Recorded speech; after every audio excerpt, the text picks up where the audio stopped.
박근혜 대통령 탄핵 심판 최종 변론 지금 이 시간에도 진행 중이랍니다. 현장 분위기 좀 정리해서 전해드리죠. 국회 탄핵소추위원이시죠. 더불어민주당 박범계 의원 안녕하세요. 네, 안녕하세요. 네, 이게 2시에 시작했죠?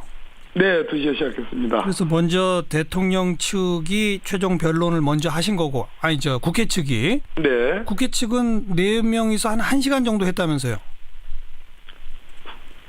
저희 국회 측이요? 예. 1시간이 조금 넘었습니다. 1시간 예. 조금 넘게? 네, 권성동 위원장을 포함해서 예. 두 분의 변호사님까지 더 했으니까 3분 했으니까 4분이 예. 1시간 조금 넘겼습니다. 뭐 그렇게 따지면 한 3시 반까지 진행이 된 거고, 그죠? 3시 반이 채 못 됐고요. 예. 그럼 그때부터 이제 대통령 측이 지금까지 계속 하고 있는 겁니까? 조금 전에 6시 한 20분경? 예, 20분경에 잠시 휴정했다가 40분에 지금 다시 이제 개정을 했거든요. 6시 40분에. 예. 그러니까 그때까지 치면 대략 한 3시간 정도를 대통령 측에서 했죠. 예. 그리고 지금도 하고 있습니까? 대통령 측에서? 지금 오늘 대통령 측 대리인들 전부가 다 한 번씩은 다 해야 된다라는 그런 입장인 것 같아요. 그렇게 예. 지금 얘기를 했고요. 예. 그래서 전부 다 손을 들어가지고 다음번 뭐 예를 들어 이정미 소장께서 다음에 누가 변론하시겠냐 하면 여기저기서 막 손을 들고서 마치 봉숭아 학당처럼 예, 그런 상황이고 전부 다 하겠다고 하니까 앞으로 한 2-3시간은 더 해야 될 것 같습니다. 대통령 측 대리인단이 모두 몇 명이나 지금 나와 있어요? 세보진 않은데 지금 얼추 한 10여 분 정도 되는 것 같습니다. 근데 그럼 자기들끼리 회의를 해서 누구 대표 선수를 정하든지 뭐 또 분야별로 나눠서 뭐 몇 사람이 하든지 하지 전부 다 따로따로 한답니까? 지난 지금 이제 이동호 전 헌법재판관, 정기승 전 대법관, 그리고 그 유명한 김평호 전 대한변협 회장 이 세 분이 추가로 가담을 하면서 가담이라는 표현이 좀 이상하네요. 추가로 들어오시면서 소위 각자 대리라는 표현을 쓰고 있는데요. 각자 우리는 각자 대통령을 대리한다 이런 얘기입니다. 그래가지고 중구난방 우후죽순 뭐 마치 제가 아까 표현했듯이 봉숭아학당처럼 서로 간에 모순되는 얘기도 있습니다. 예를 들어서 무슨 절차 위반을 얘기할 때 다른 변호사님은 좀 거기에 대해서 좀 지난번에 김평호 변호사님이 날릴 때 예를 들어서 이동읍 변호사님은 좀 난 동의하기 어렵다는 그런 표정과 어떤 취지였고요, 태도였고요. 오늘 같은 경우에 나도 서로 손 들고 그래서 현재 그 각자 대리를 마음껏 뽐내고 있습니다. 각자 대리 해도 되는 거예요, 근데? 말씀하신 것처럼 변호인끼리도 생각이 다르면 그거 어떻게 됩니까? 제가 보기에는 대통령 측을 이제 탄핵을 방어하기 위해서 대리를 하는 건데 그러면 대통령 본인의 문제거든요. 다른 직도 아니고 일국의 국가 원수와 행정 수반의 직을 지금 가지고 지금 논하는 자리인데 그러면 대통령이 직접 본인이 대리인들 만나서 지휘도 하고 조율도 하고 그래야 되는데 제가 보기에는 그래 보이지 않습니다. 그러다 보니까 각자가 생각하는 자기 나름대로의 법리와 그런 것도 주장하는데요. 오늘 뭐 이동업 전 재판관이 박근혜 대통령 본인의 뭐 진술이다 해가지고 그것을 뭐 읽기는 했습니다.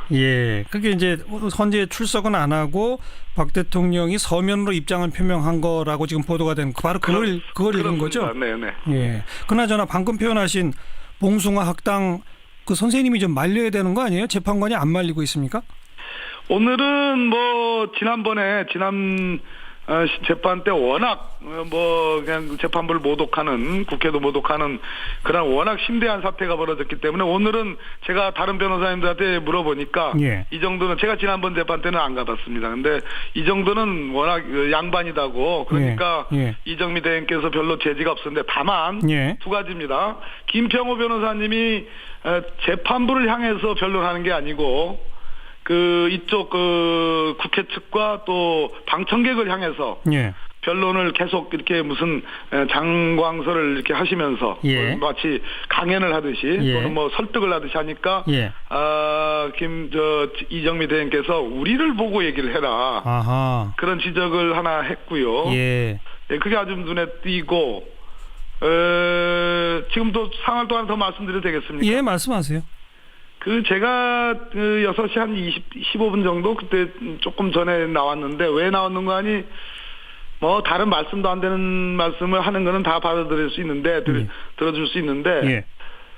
세월호와 관련해서 김평호 변호사님이 아니 다음 대통령이 누가 될지 모르겠지만 다음 대통령 때도 이러한 사고가 안 나라는 보장이 어디 있느냐. 허허. 뭐 이런 참 있을 수가 없는 저런 발언이라고 저는 생각하거든요. 예. 이런 얘기를 하면서 대통령이 신이냐. 어떻게 그거를 다 그런 사고가 날지를 어떻게 다 예상하고 대처를 하느냐. 예.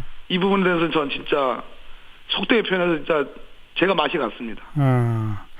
재판관을 쳐다보지도 않고 방청객들을 향해서 그렇게 연설을 하신다. 결국은 그러니까 재판관의 마음을 움직여보려는 생각은 없으신 건가요? 김평호 변호사는?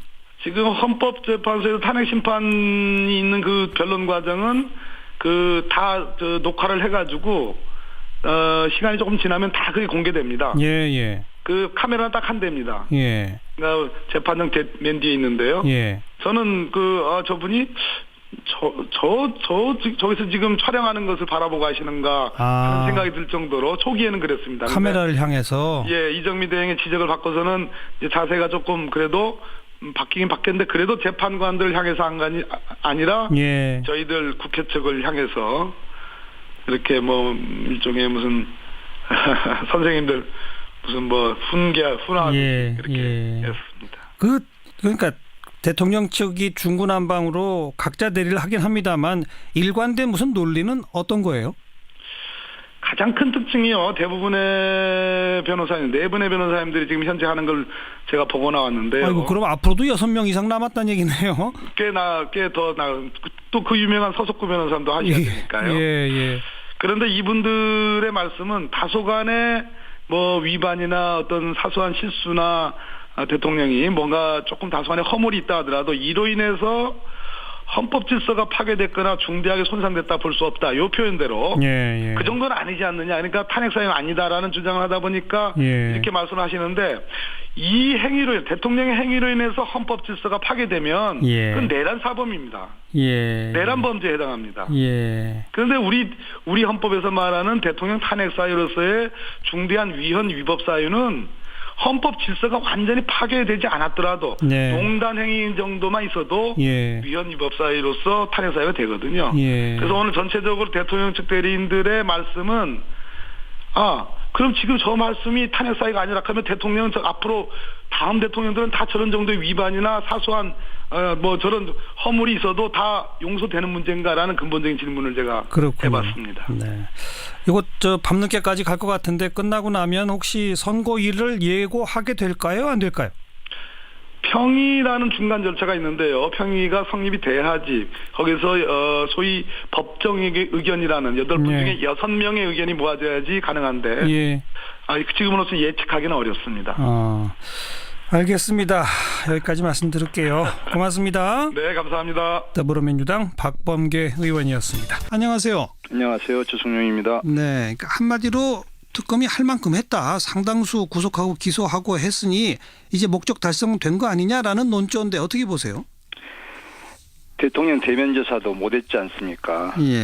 물론 70일, 90일 했다라고 하는데 준비 기간까지 워낙 박근혜 대통령의 국정농단 사태가 심해서 사실 충분하게 수사도 못하고 재벌들도 삼성만 지금 조금 삼성만 했지 않습니까?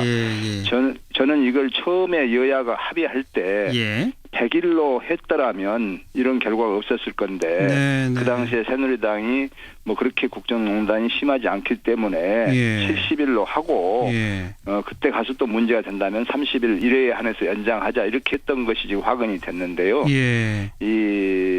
저는 이번 그 특검 연장 불허에 대해서 총리가 그럴 권한이 없다고 봅니다. 1회에 한해서는 특검이 요청하면 당연히 해줘야 되는데 권한도 없는데 거부했다. 그걸 권한이라고 생각해야죠. 거부했다는 것 자체가 저는 잘못이라고 봅니다. 네, 진짜 왜 이렇게 했다고 생각하세요? 그러면 저는 그동안 박근혜 정부에서 법무부 장관, 국무총리까지 영전한 그 황교안 총리 아니겠습니까?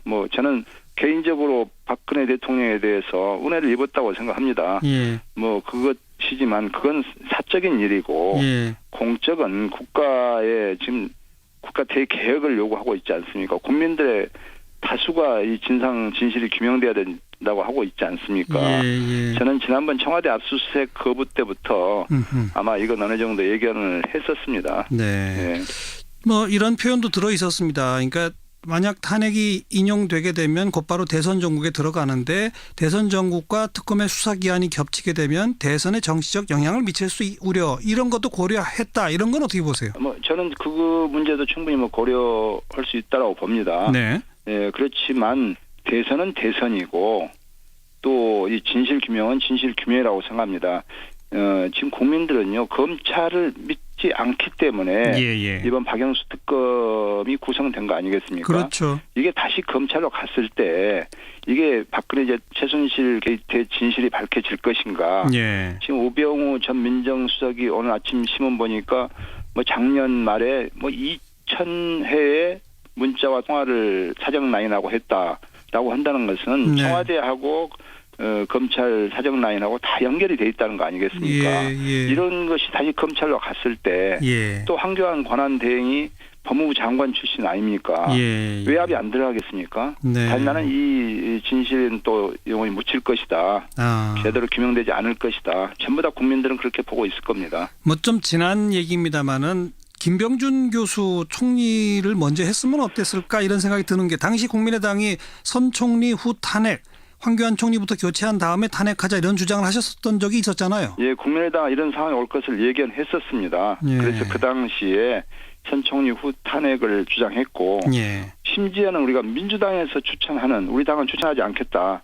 민주당에서 추천하는 총리 후보 내라라고 했었는데 민주당에서 그때는 일고의 가치도 없고 무조건 대통령의 이선 후퇴만을 주장하다 보니까 오늘의 이 사태가 저는 왔다 생각하고 그런 과정에서 또 이번에 최근에 그 특검법 연장 직권상정 문제도 정세균 의장에게 요구했습니다마는 지금 비상사태가 아니다. 그렇어요. 사당 원내대표가 합의하지 않으면 직권상정 안 하겠다. 묵살을 당했는데요. 그때도 보니까 민주당은 정세균 의장을 설득할 의사가 전혀 없더라고요. 그러니까 특검을 연장하고자 하는 의도가 없었다는 것을 저는 뭐 예측을 어느 정도 하고 있었습니다. 자, 지금 바른정당은 이건 총리 탄핵 사유가 못 된다 해서 빠지고 지금 민주당하고 국민의당, 정의당 3당은 총리 탄핵에 다 동의하시는 상황이죠? 예. 그 3분의 1이 발의해서 과반이 찬성하면 탄핵이 되기는 하는데 어떻게 언제 어떤 방식으로 추진하실 건가요? 일단은 지금 이제 2월 국회가 3월 2일 날 끝나지 않습니까? 2월 국회 때는 추진할 수가 없습니다. 물리적으로. 그렇기 때문에 3월 국회 소집 요구를 해야 됩니다. 그래서 3월 국회가 소집되면 아까 말씀드린 대로 제적의원 100인 이상의 발의로 탄핵안을 발의를 하게 되면 국회 본회의에 보고가 되고 24시간 이후 72시간 이내에 표결을 할 수 있기 때문에 탄핵안이 본회의 상정이 돼서 표결이 가능합니다만 단 한 가지 걱정되는 것은 자유한국당이 의사일정에 합의를 안 해줄 경우에가 이제 문제가 되는 겁니다. 아예 본회의가 못 열리게? 그러죠. 그 본회의를 열리는 것은 합의하더라도 본회의에 상정할 의사일정을 합의를 해줘야 되는데 그래서 탄핵안에 대해서 의사일정 합의가 안 되면 또 어려워질 수가 있습니다. 근데 뭐 황교안 권한대행을 탄핵하게 되면 그 다음 이제 유일호 부총리가 또 권한대행을 맡게 될 텐데 그렇다고 해서 지금 거부된 특검을 다시 할 수 있는 것도 아니고 사실 뭐 실익은 별로 없는 거 아닌가요? 지난번에 황교안 총리를 권한대행을 시킬 때도 황교안 총리도 국정농단의 공범이다. 그래 가지고 이 황교안 총리를 권한대행 시켜서는 안 된다라고 했습니다마는 대통령이 탄핵된 마당에서 총리까지 권한대행을 안 시켰을 때는 국정의 안정과 공백이 우려되기 때문에 어쩔 수 없이 사실 황교안 총리를 권한대행으로 시켰지 않습니까? 그런데도 불구하고 황교안 총리는 요즘 대선 후보 행보를 보이는 것 같습니다. 그리고 그때 당시에 황교안 권한대행 되자마자 국회에 와서 대정부 질문 답변에서 예. 앞으로 중요한 국정에 대해서는 국회와 충분한 협의를 거쳐서 하겠다라고 예. 분명히 약속도 했는데도 예. 좀 국회를 완전히 무시하고 예. 오히려 대선 뭐 대통령 코스프레 하듯이 예. 대선 행보로만 하고 있기 때문에 저는 탄핵이 이번에는 마땅하다. 용서할 수 없다. 이제 그런 생각을 다 갖고 있는 거죠. 두 번 다시 또 권한 대행을 또 다시 용납해서는 안 되겠다라는 것이 지금 야 3당들의 의견입니다. 근데 이제 3월 국회 의사 일정 논의부터 시작해서 조금 더 복잡한 과정을 거치겠는데요. 일단 의지는 확고하시다. 예. 저희도 함께 지켜보겠습니다. 오늘 고맙습니다. 네, 감사합니다. 국민의당 주승용 원내대표였습니다.